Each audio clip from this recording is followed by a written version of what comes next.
In this video, I'm going to show you how to do interfaced applique. Very often you have a smooth, gentle shape like a large circle, and it's very hard when you're needle turn appliquing to get the outer edge nice and smooth. Drives you crazy.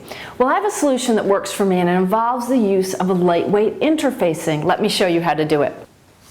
The first thing I do is trace my applique shape onto my interfacing, and this is a fusible interfacing.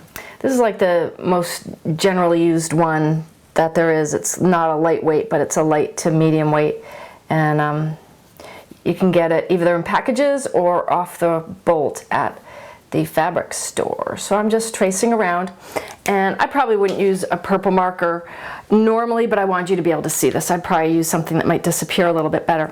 Then the next step is, gotta find my scissors, is that you just trace around this, and like maybe ½ an inch or something. It doesn't matter. We're going to be cutting it away anyway, so don't take a whole lot of time on it because you're just going to be undoing the effort. Now you'll notice that the interfacing has, if you haven't worked with it before, it has sort of a flat side, I guess, and then it has a side that's nubbly. This has got bumps on it, and you can feel that, and that bumpy side is what would be the glue. And so what you're going to do in order to do your applique is you're going to take your fabric that you're going to turn into a circle, a perfect circle, and then this is kind of counterintuitive sometimes, but you're going to place this on top your interfacing so that the nubbly, which is the sticky, is to the fabric. When you think about it, when you then turn it right sides out, it's going to make the whole circle sticky to your background. And if you don't get that now, don't worry. Once you go through one of them, it'll make sense in your brain. So the next step is to sew. I've sewn this one all the way around, and I've tried to stay on the line. The neater you can be, the better your circle is going to come out. And now what I'm going to do is trim 1/4 inch all the way around the circle. With that trimmed, now I'm going to cut a slit just in the interfacing. So I pinch and pull the two layers apart and just cut a slit through that fold, and just make it big enough that you can turn the applique right sides out through the opening. Pretty easy so far, huh?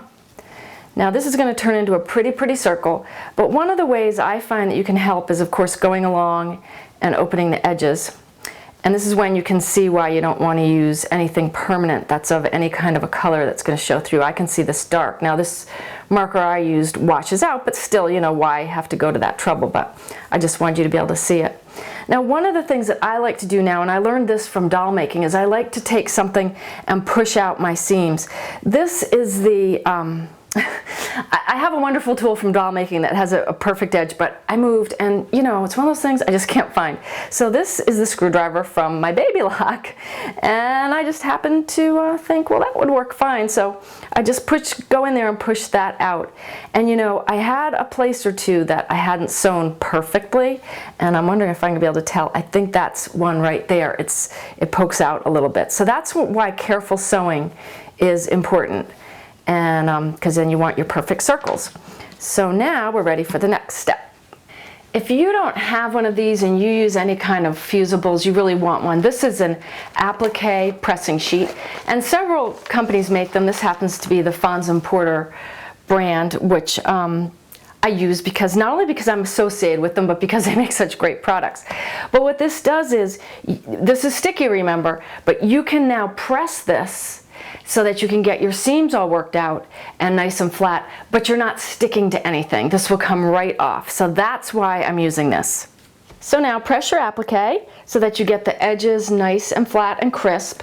And now you should have a perfect circle all ready to place on your quilt top. And remember, now you've got all this nice sticky here, so when you lay this on your quilt top, you can press it, it'll stay in place, and then when you do your applique, whether by hand or machine, it will stay in place for you very nicely, so you can do your perfect stitching over your perfect circle. For more videos like this, visit QNNTV.com. I mean, lots more videos.